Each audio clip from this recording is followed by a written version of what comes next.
So hello, everybody. I am Suzanne with Welcoming Wow, your vacation rental business coach, and I am here with Kassy Clifford, who has agreed to be interviewed for our Owners Club interview series. So Kassy, if you could just take a minute and tell us just a little bit about yourself and a little also of kind of how you got to this place in your journey of owning vacation rentals. Hi, sure. Yes. So we lived in California. We just moved a year and a half ago.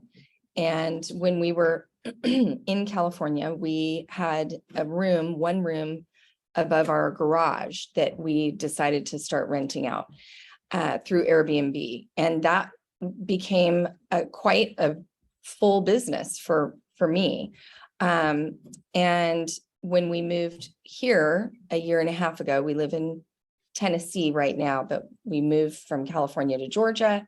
And during that time, we had put all the plans to do Airbnb on hold because of the house that we were in. But then we moved to this one recently. And we decided originally that we were going to rent out the entire house and still live in our Georgia house.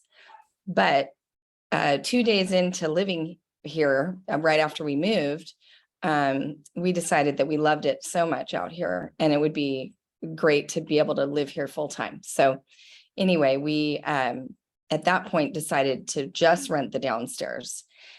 And so we've been doing this now. I found you right before we moved, and that was about a month and a half ago.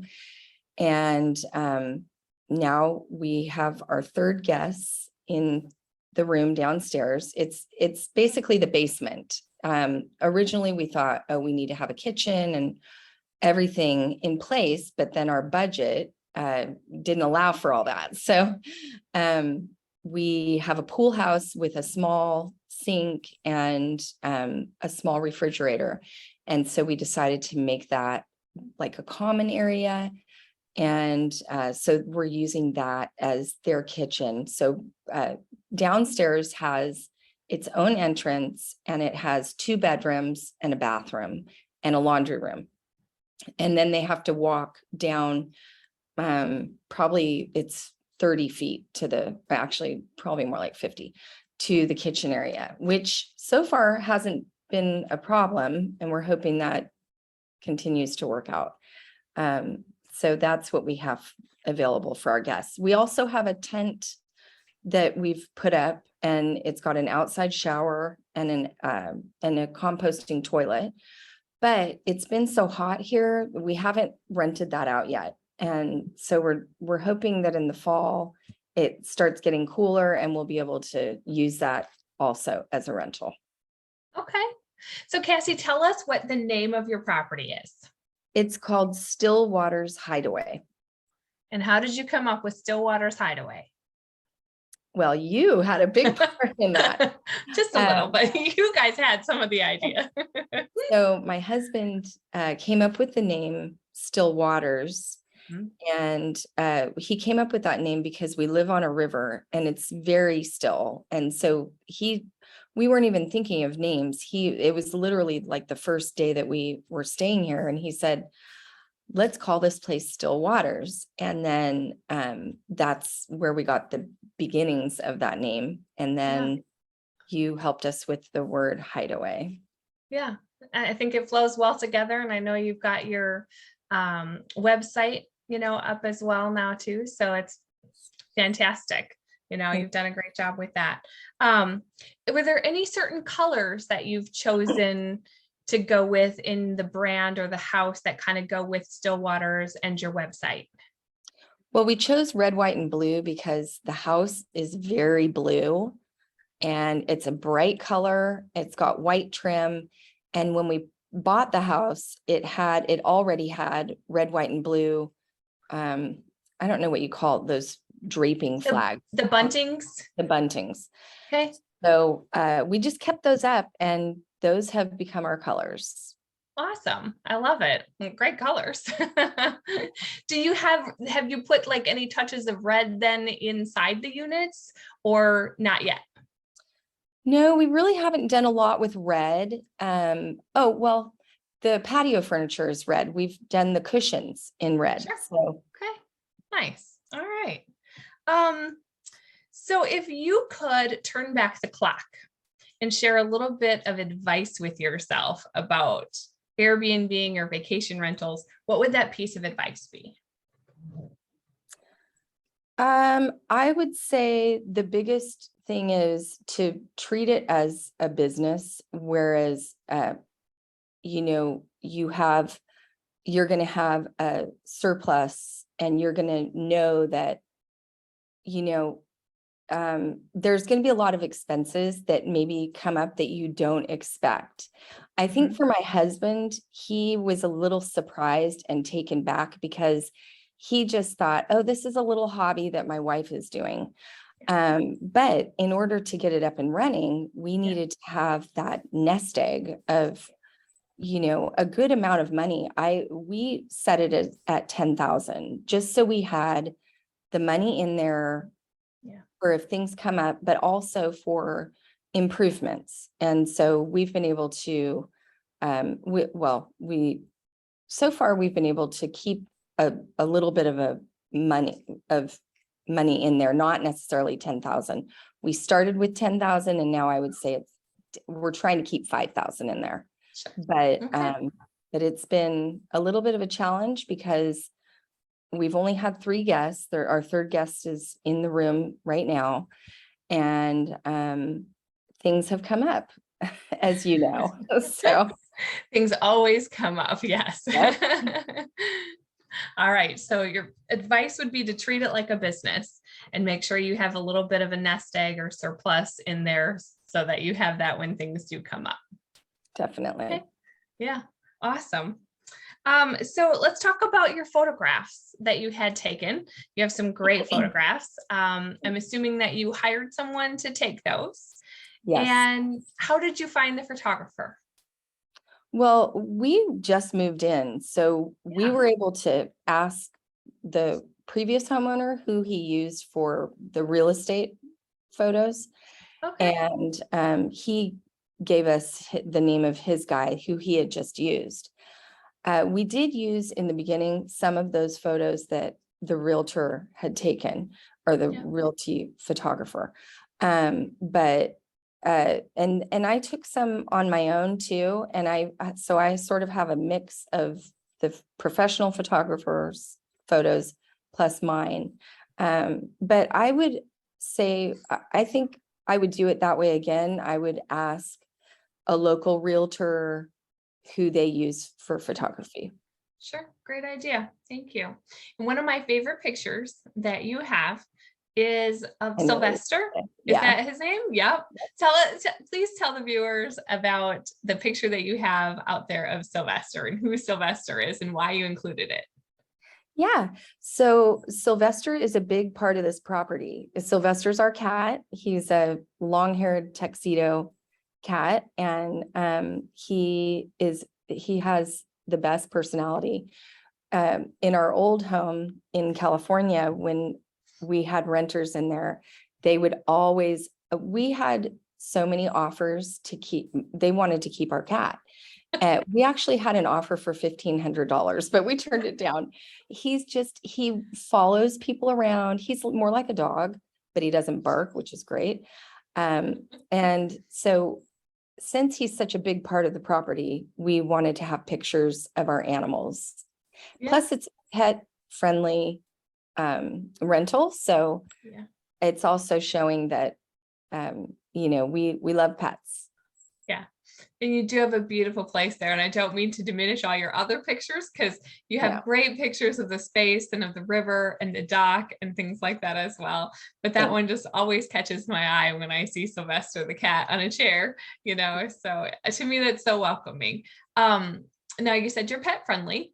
Mm-hmm. So what is your fee if somebody was watching this and they want to make sure they go and book Still Waters Hideaway? What is your pet fee per pet?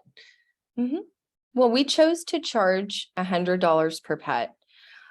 We had originally set it at a higher number. I think it was $250 for flat rate, like whatever, if you want to bring 2 pets or Sure. 3 pets. But then we decided, you know what, 3 pets would be a lot. Let's just set it at 100. And then if they bring 2, which would be the maximum, we would add an extra, I think we added $50. Okay. But we haven't had requests for 2 pets yet. And Sure. if we do, we might be negotiable on that number. Sure. So, Sure.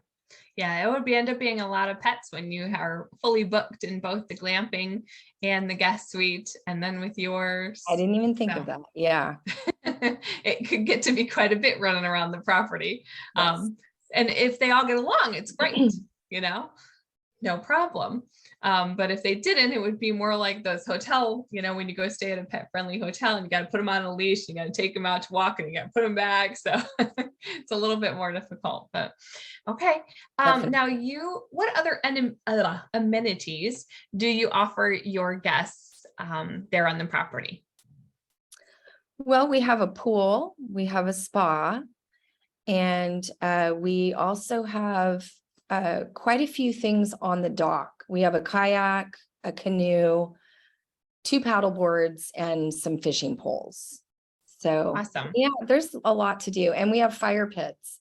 So we have one wood burning fire pit that they can make s'mores.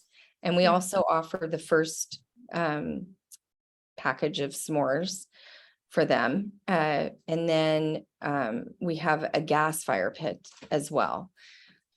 We've had a little bit of trouble because our property is so, it's so large, and we have a burn pile down by the dock that we've actually had 2 of our customers, 2 out of 3, use the burn pile. They thought that's where the fire pit was. And what I've learned is people don't necessarily read what their amenities are and all about the instructions before they come. Yeah. So we're having to figure out a way to make that a little more clear to our customers that the burn pile is not the fire pit. Please don't burn up all of our wood in the burn pile.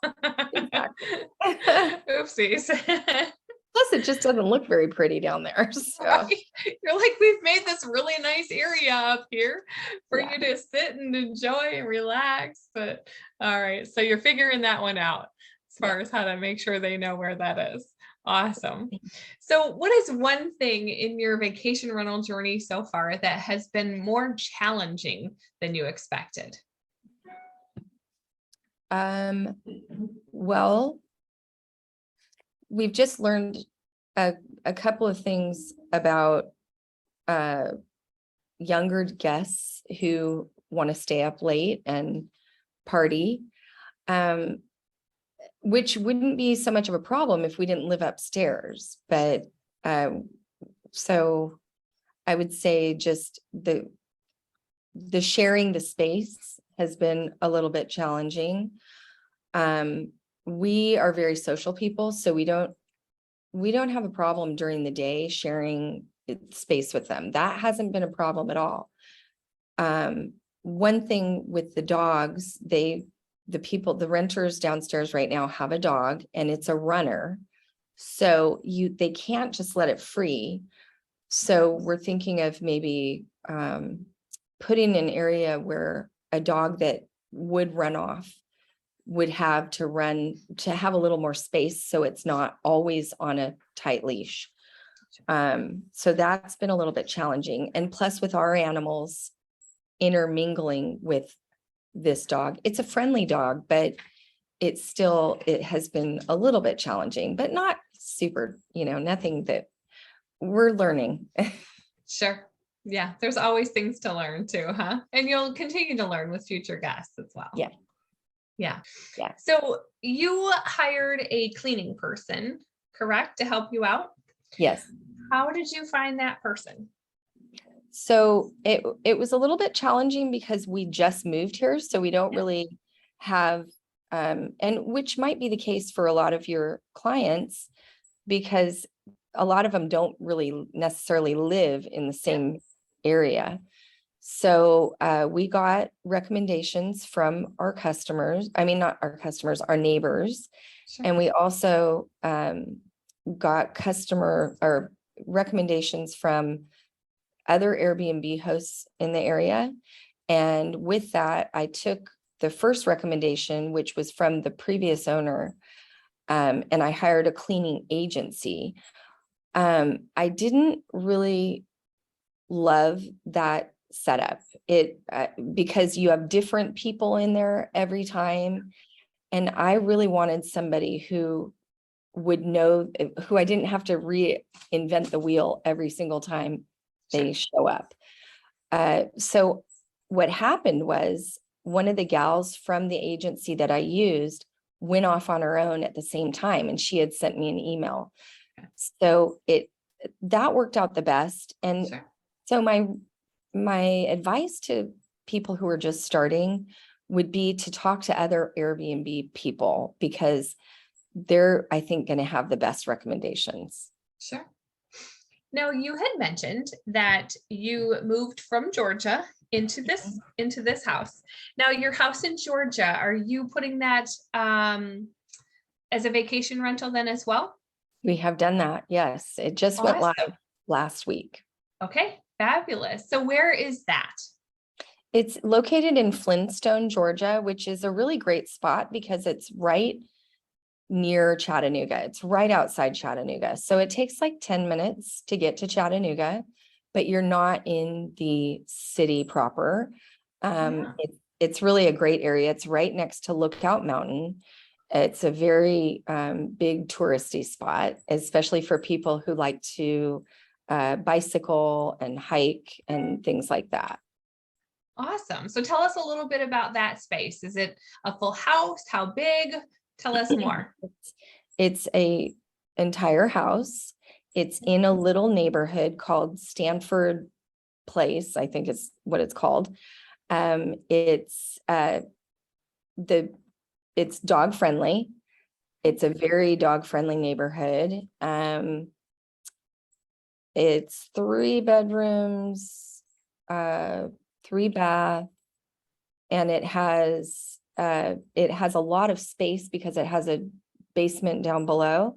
So there's a lot of space for extra guests. I think it sleeps 10. I think that's what it sleeps.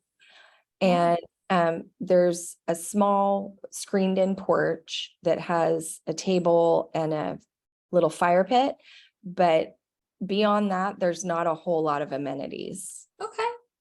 So it's about staying there and being more local attractions, going and visiting all the things in the local area.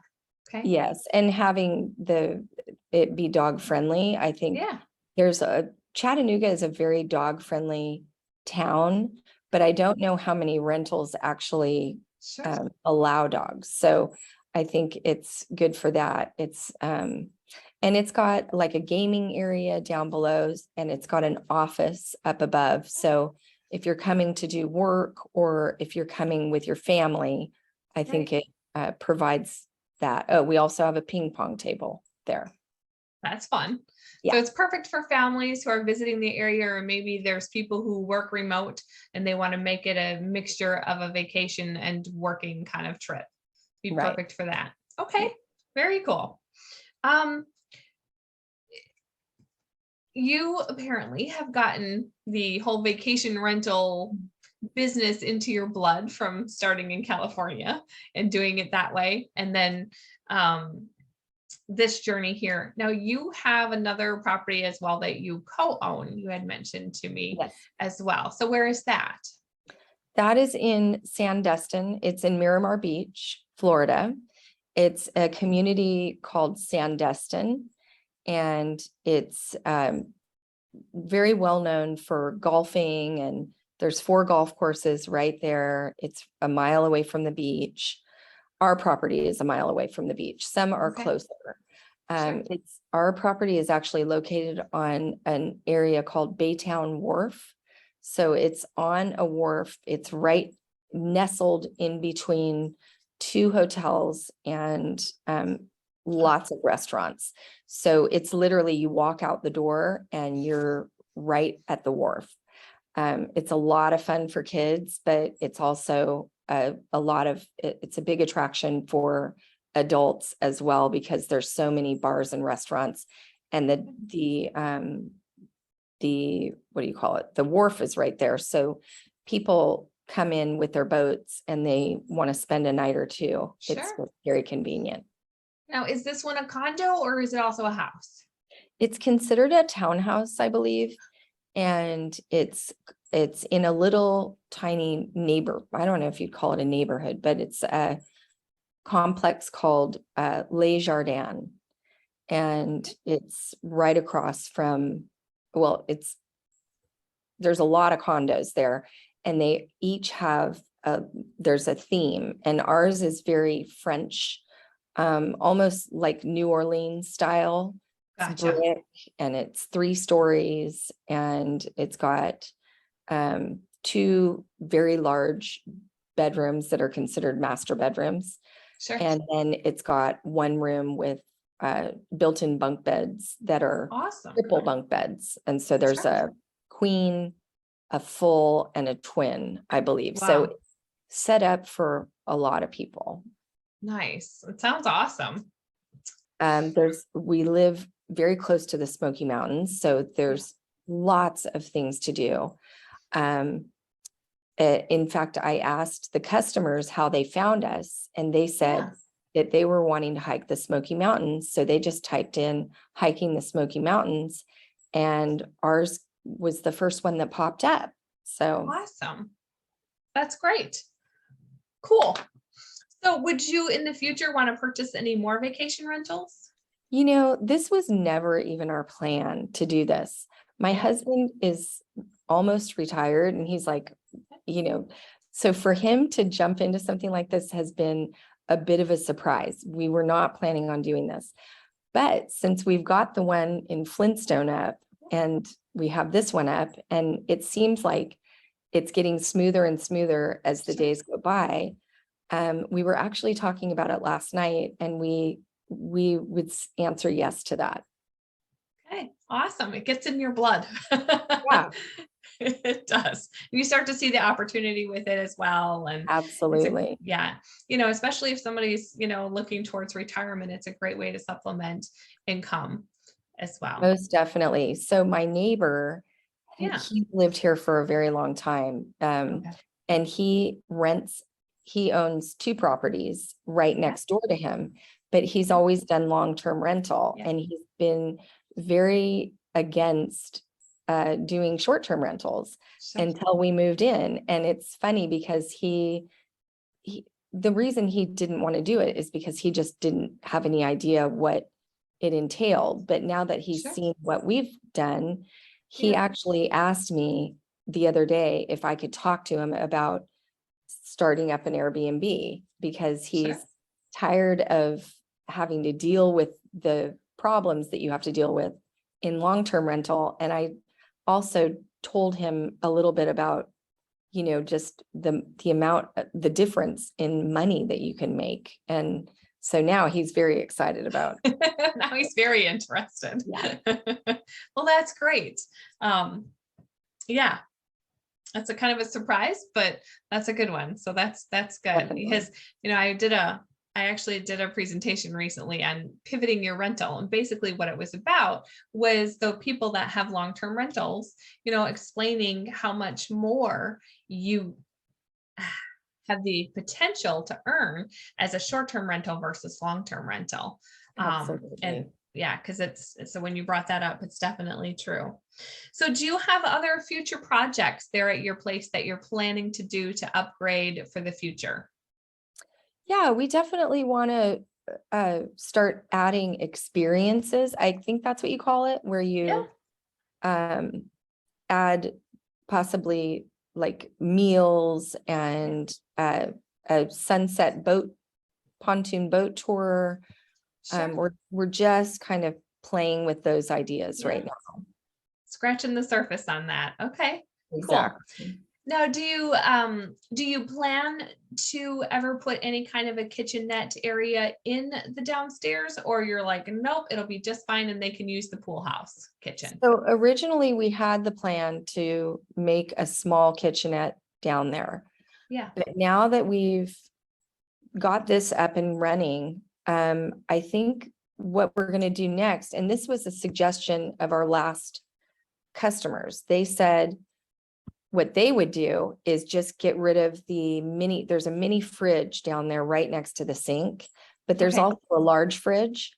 So they said you should just put a dishwasher down there and then it would Sure. be the perfect setup. So I think adding a few more tables, or maybe even just one more table, there's already one table down there. But adding another table and adding the dishwasher would make it so much easier for them, because right now they have to hand wash their dishes. Sure. As far as adding one in the unit, I think during the winter when it's really cold and icy outside, that would be really helpful. But our driveway is so steep that I don't know that we're going to have a lot of renters when it's snowing outside. So I'm not sure. We very well might, starting next spring when Sure. we see how the winter goes. Yeah. Yeah. All right. Well, it will be interesting to see how that goes. Yeah. So what did you, other than hiring me and working with me, what other research did you do or books did you read on this before doing that? Or was it more, nope, Suzanne's going to help me and she'll tell me what to do? Yeah. So I'm really glad we found you Thank because you. Me too. I was only planning on using you for like an hour or two just to get up and running, but you have been such a valuable resource that Oh, I think that we'll definitely be keeping you for ongoing. thank you. As far as books, we didn't really read any books. I would say the experience from doing it at a smaller level in Mhm. California, and then we have a property manager that we've hired who's a friend of ours for our Georgia house. That has been really helpful as well, because some of the things that she's suggested for our Flintstone house we're implementing here. Sure. So that's been really helpful. Other than that, I would just say utilizing the hosts around us has also been Yeah. nice, to be able to look up other super hosts in the area and just pick their brains and see Awesome. about the way they do things.